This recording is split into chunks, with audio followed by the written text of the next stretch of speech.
बचेंद्री ने पहाड़ पर चढ़ने की तैयारी कैसे की? बचेंद्री ने अपने भाई को देखकर पर्वतारोहण करने का निश्चय किया। इसके लिए उन्होंने प्रशिक्षण लेना शुरू किया।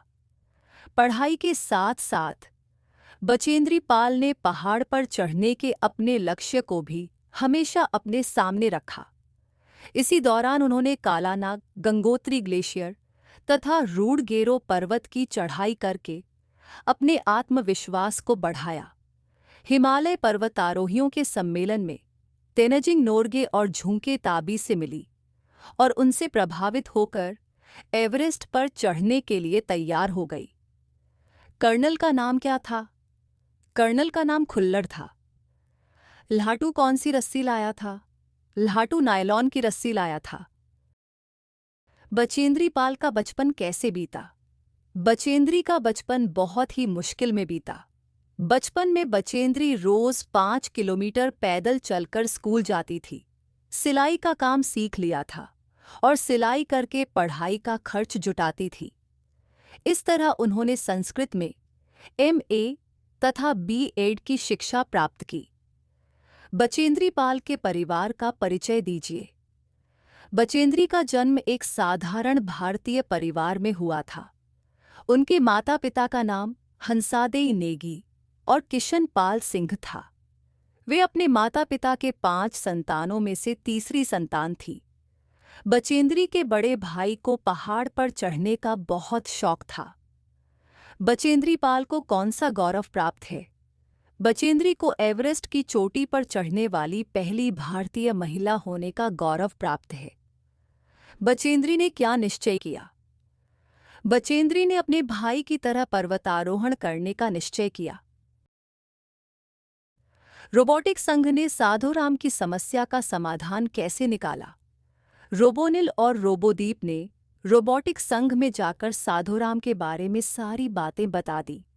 इन सब बातों को सुनकर अध्यक्ष संघ की कार्यकारिणी की आपातकालीन बैठक बुलाई। बैठक में यह तय हुआ कि सभी रोबोटिक कंपनियों में काम करने वाले रोबोटों की हड़ताल का आह्वान कर दिया गया। इस खबर से रोबोटिक कंपनियों के मालिकों के बीच मच गई। उन्होंने रोबोजीत पर सक्सेना परिवार के साथ हुए अनुबंध को तुरंत रद्द कर देने का दबाव डाला।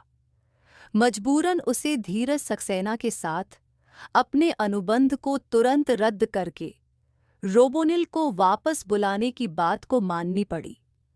रोबोनिल के जाने के बाद पुनः साधोराम को काम पर रखा गया। इस तरह साधोराम की समस्या का हल निकाला गया। अनुरूपता। धीरज सक्सेना मालिक, साधोराम नौकर। मेरा बचपन आत्मकथा रोबोट कहानी। सक्सेना परिवार शेरू शर्मा परिवार झबरू। कहानी के अंत में रोबोनिल और रोबोदीप क्यों खुश हुए बताइए। कहानी के अंत में धीरज सक्सेना रोबोटिकी संघ की सभी बातें मानने के लिए तैयार हो जाते हैं। साधोराम को दोबारा काम पर रखने के लिए राजी हो जाते हैं। इसलिए रोबोनिल और रोबोदीप को खुशी होती है कि उनके कारण किसी इंसान को नुकसान नहीं झेलना पड़ा। वैज्ञानिक लेखक का नाम क्या था? वैज्ञानिक लेखक का नाम आइजैक आसिमोव था। सक्सेना परिवार के कुत्ते का नाम क्या था? सक्सेना परिवार के कुत्ते का नाम शेरू था। सक्सेना परिवार रोबोनिल को पाकर बहुत खुश था। क्यों? विवरण दीजिए।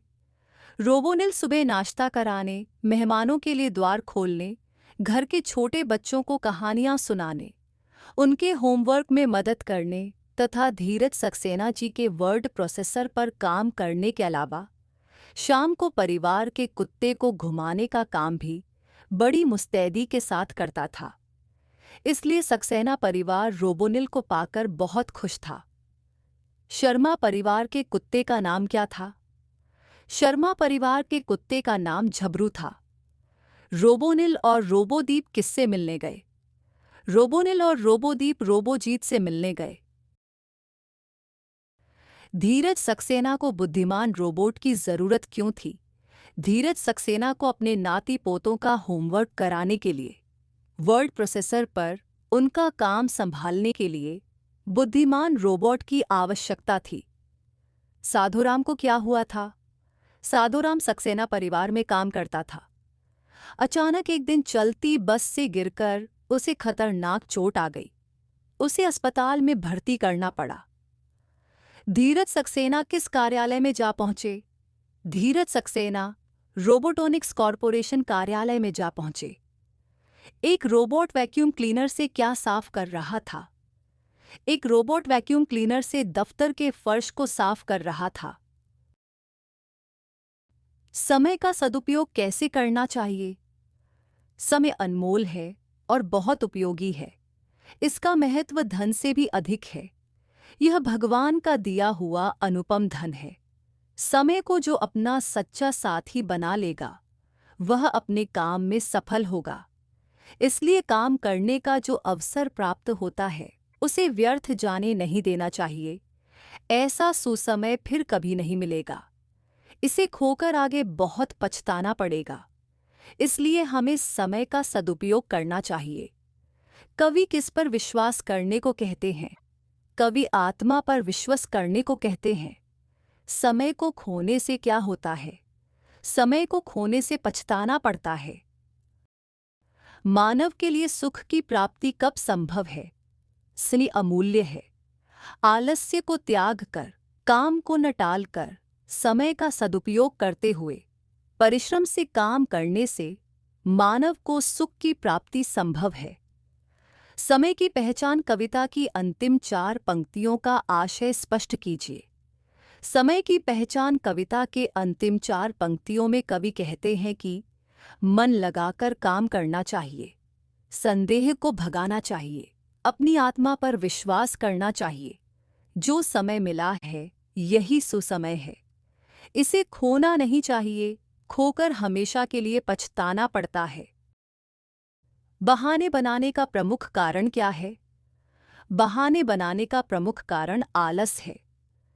समय किसका दिया अनुपम धन है? समय ईश भगवान का दिया हुआ अनुपम धन है।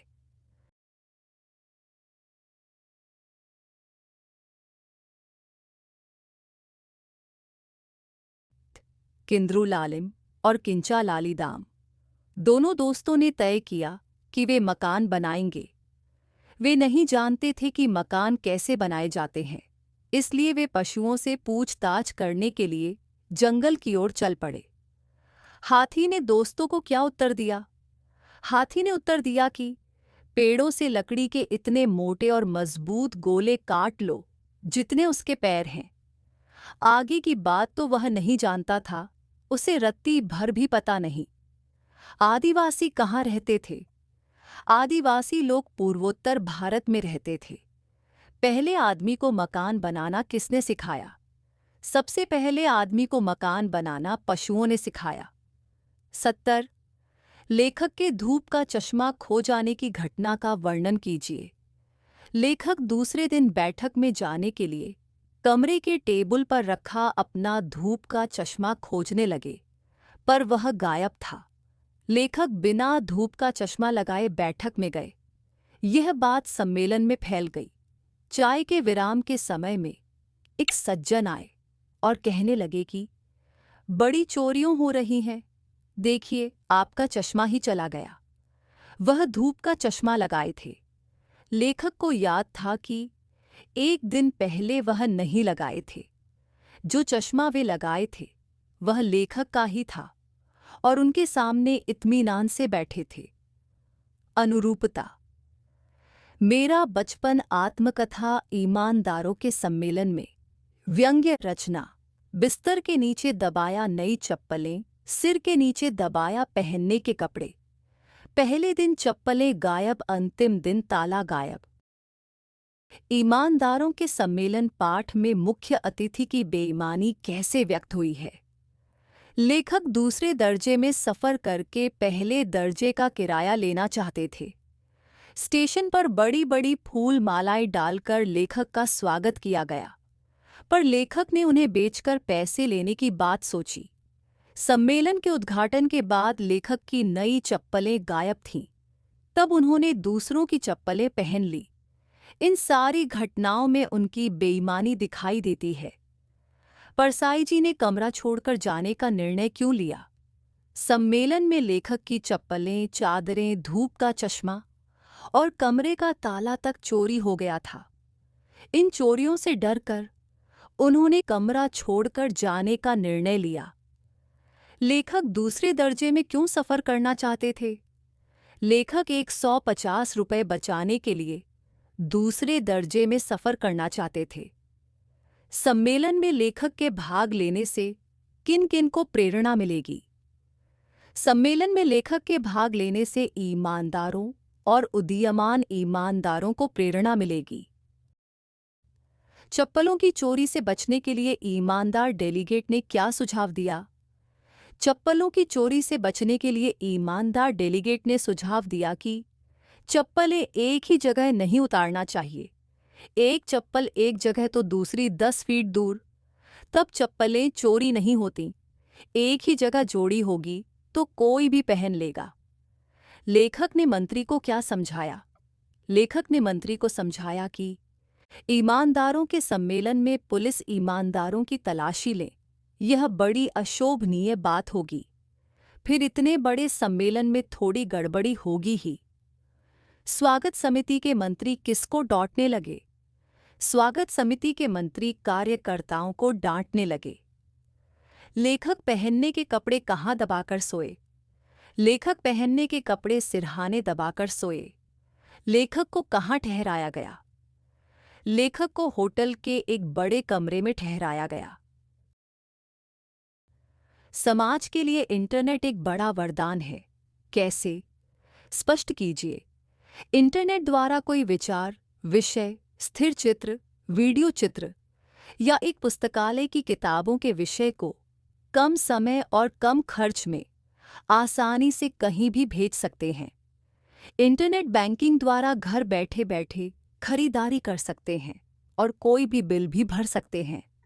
वीडियो कॉन्फ्रेंस द्वारा एक जगह बैठकर देश विदेशों के प्रतिनिधियों के साथ विचार विनिमय कर सकते हैं। सोशल नेटवर्किंग ने दुनिया भर के लोगों को एक जगह पर ला खड़ा कर दिया है। इंटरनेट के द्वारा बेरोजगारी को मिटा सकते हैं। ई गवर्नेंस से प्रशासन पारदर्शी बनता है। चिकित्सा, कृषि, अंतरिक्ष ज्ञान, विज्ञान, शिक्षा आदि क्षेत्रों में इंटरनेट अपना कमाल दिखा रहा है। इसलिए इंटरनेट समाज के लिए एक वरदान है। कन्नड़ में अनुवाद। कुछ साल पहले दूर रहते रिश्तेदार या दोस्तों को कोई खबर देनी पड़ती तो हमें चिट्ठी लिखनी पड़ती थी या दूर भाषा का उपयोग करना पड़ता था। इससे समय और पैसे दोनों का अधिक व्यय होता था। ಕೆಲವು ವರ್ಷಗಳ ಹಿಂದೆ ದೂರದಲ್ಲಿರುವ ಬಂಧು ಮಿತ್ರರಿಗೆ ಏನಾದರೂ ಸುದ್ದಿ ನೀಡಬೇಕಾದರೆ ಪತ್ರ ಬರೆಯಬೇಕಾಗುತ್ತಿತ್ತು ಅಥವಾ ದೂರವಾಣಿ ಬಳಸಬೇಕಿತ್ತು. ಇದರಿಂದ ಅತಿಯಾದ ಸಮಯ ಮತ್ತು ಹಣ ವ್ಯಯವಾಗುತ್ತಿತ್ತು. संचार व सूचना के क्षेत्र में इंटरनेट का क्या महत्व है? इंटरनेट द्वारा दूर के रहने वाले रिश्तेदार या दोस्तों को कोई विचार, विषय, स्थिर चित्र हो या वीडियो चित्र हो, आसानी से कम खर्च में भेजा जा सकता है। पूरे एक पुस्तकालय की किताबों के विषय को कम समय में कहीं भी भेज सकते हैं। इंटरनेट के बिना संचार व सूचना दोनों ही क्षेत्र ठप पड़ जाते हैं। इंटरनेट का अर्थ क्या है? इंटरनेट कंप्यूटर के कई अंतर्जालों का एक दूसरे से संबंध स्थापित करने का एक जाल है। कन्नड़ में अनुवाद। इंटरनेट द्वारा घर बैठे बैठे खरीदारी कर सकते हैं, कोई भी बिल भर सकते हैं। इसमें दुकान जाने और लाइन में घंटों खड़े रहने का समय बच सकता है। ಇಂಟರ್ನೆಟ್ ಮೂಲಕ ಮನೆಯಲ್ಲಿ ಕುಳಿತು ಖರೀದಿಯನ್ನು ಮಾಡಬಹುದು. ಯಾವುದೇ ಬಿಲ್ ಪಾವತಿಸಬಹುದು. ಇದರಿಂದ ಅಂಗಡಿಗೆ ಹೋಗಿ ಗಂಟೆಗಟ್ಟಲೆ ಸಾಲಿನಲ್ಲಿ ನಿಲ್ಲುವ ಸಮಯವನ್ನು ಉಳಿಸಬಹುದು. सोशल नेटवर्किंग एक क्रांतिकारी खोज है। इस कथन का समर्थन कीजिए। सोशल नेटवर्किंग एक क्रांतिकारी खोज है जिसने दुनिया भर के लोगों को एक जगह पर ला खड़ा कर दिया है। सोशल नेटवर्किंग के कई साइट्स हैं, जैसे फेसबुक, आर्कुट, ट्विटर, लिंक्डइन आदि। इन साइटों के कारण देश विदेश के लोगों की रहन सहन, वेशभूषा, खान पान के अलावा संस्कृति, कला आदि का प्रभाव शीघ्रातिशीघ्र हमारे समाज पर पड़ रहा है। अनुरूपता, वीडियो कॉन्फ्रेंस, विचार विनिमय, ई गवर्नेंस, पारदर्शी प्रशासन, इंटरनेट बैंकिंग, वरदान, हैकिंग, अभिशाप। कन्नड़ में अनुवाद। आज का युग इंटरनेट युग है। बड़े बूढ़ों से लेकर छोटे बच्चों तक सब पर इस इंटरनेट क्रांति का असर पड़ा है। इंटरनेट के उपयोग से इंसानी सोच का दायरा बढ़ गया है। ई गवर्नेंस क्या है? ई गवर्नेंस द्वारा सरकार के सभी कामकाज का विवरण, अभिलेख, सरकारी आदेश लोगों को यथावत सूचित किया जाता है। ई गवर्नेंस से प्रशासन पारदर्शी बनता है। व्यापार और बैंकिंग में इंटरनेट कैसे मदद करता है? इंटरनेट द्वारा घर बैठे बैठे खरीदारी कर सकते हैं, कोई बिल भर सकते हैं। दुनिया के किसी भी जगह पर इंटरनेट बैंकिंग द्वारा चाहे जितनी भी रकम भेजी जा सकती है। इंटरनेट हैकिंग, अभिशाप, इंटरनेट बैंकिंग, वरदान, चिट्ठी भेजने के लिए अधिक समय, ईमेल भेजने के लिए कम समय। कन्नड़ में अनुवाद। आज हम सभी इंटरनेट का उपयोग करते हैं। ये हमारी आधुनिक जीवन शैली का महत्वपूर्ण अंग बन गया है। सचमुच इंटरनेट एक वरदान है। ಇಂದು ನಾವೆಲ್ಲರೂ ಇಂಟರ್ನೆಟ್ ಬಳಸುತ್ತೇವೆ. ಇದು ನಮ್ಮ ಆಧುನಿಕ ಜೀವನ ಶೈಲಿಯ ಪ್ರಮುಖ ಭಾಗವಾಗಿದೆ. ನಿಜವಾಗಿಯೂ ಇಂಟರ್ನೆಟ್ ಒಂದು ವರದಾನವಾಗಿದೆ. राम नाम मणिदीप धरो, जीह देहरी द्वार, तुलसी भीतर बाहिरो, जो चाहसी उजियार। उत्तर प्रस्तुत पंक्तियों को तुलसीदास द्वारा रचित तुलसी के दोहे से लिया गया है। प्रस्तुत दोहे में तुलसीदास कहते हैं कि जिस तरह देहरी पर दिया रखने से घर के भीतर तथा आंगन में प्रकाश फैलता है, उसी प्रकार राम नाम जपने से मानव की आंतरिक और बाह्य शुद्धि होती है। हंस का गुण कैसा होता है? दूध रूपी अच्छे गुणों को अपनाकर पानी रूपी विकारों को छोड़ देना हंस का गुण होता है। तुलसीदास के अनुसार विपत्ति के साथी कौन है? तुलसीदास के अनुसार विपत्ति के साथी विद्या, विनय और विवेक हैं। अन्य लिंग रूप, लेखक लेखिका, मयूर मयूरी, कवि कवयित्री, श्रीमान श्रीमती, नौकर नौकरानी, मालिक मालकिन, आदमी औरत। दया धर्म का मूल है, पाप मूल अभिमान। तुलसी दया न छाड़िए, जब लग घट में प्राण। भावार्थ, प्रस्तुत पंक्तियों को तुलसीदास द्वारा रचित तुलसी के दोहे से लिया गया है। प्रस्तुत दोहे में तुलसीदास कहते हैं कि दया धर्म का मूल है और अभिमान पाप का। इसलिए जब तक शरीर में प्राण है, तब तक मानव को अपना अभिमान छोड़कर दयालु बने रहना चाहिए। तुलसी साथी विपत्ति के, विद्या विनय विवेक, साहस सुकृति सुसत्यव्रत, राम भरोसो एक। भावार्थ, प्रस्तुत पंक्तियों को तुलसीदास द्वारा रचित तुलसी के दोहे से लिया गया है। प्रस्तुत दोहे में तुलसीदास कहते हैं कि मनुष्य पर जब विपत्ति आती है, तब विद्या विनय और विवेक ही उसका साथ निभाते हैं। जो राम पर भरोसा करता है, वह साहसी, सुसत्यव्रती और सुकृतवान बनता है। विलोम शब्द, सुंदर कुरूप, निराशा आशा, अंधकार प्रकाश, मुमकिन नामुमकिन, विदेश स्वदेश, स्वीकार तिरस्कार, मजबूत कमजोर, जड़ चेतन, गुण दोषमय विश्व कीन्ह करतार, संत हंस गुण गहिम पय, परिहरि वारी विकार। भावार्थ, प्रस्तुत पंक्तियों को तुलसीदास द्वारा रचित तुलसी के दोहे से लिया गया है।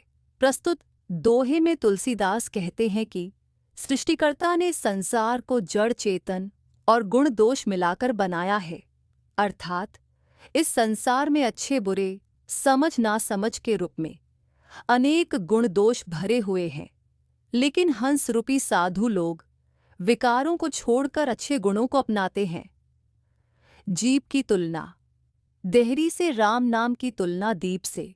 सूरदास कृष्ण भक्ति शाखा, तुलसीदास राम भक्ति शाखा। विलोम शब्द, भीतर बाहर, स्वस्थ अस्वस्थ, खबर बेखबर, उपयुक्त अनुपयुक्त, स्थिर अस्थिर, चढ़ना उतरना। मुखिया मुख सो चाहिए, खान पान को एक पाले पोसे सकाल अंग, तुलसी सहित विवेक। भावार्थ। प्रस्तुत पंक्तियों को तुलसीदास द्वारा रचित तुलसी के दोहे से लिया गया है। दोहे में तुलसीदास कहते हैं कि मुखिया को मुख के समान होना चाहिए। मुंह खाने पीने का काम अकेला करता है, लेकिन वह जो खाता पीता है उससे शरीर के सारे अंगों का पालन पोषण होता है। तुलसी की राय में मुखिया को भी ऐसे ही विवेकवान होना चाहिए। संत का स्वभाव। हंस के समान मुखिया का स्वभाव, मुख के समान। पाप का मूल अभिमान है, धर्म का मूल दया। विलोम शब्द सुबह शाम, बहुत कम, अच्छा बुरा, शिक्षित अशिक्षित, आवश्यक अनावश्यक, संदेह निस्संदेह।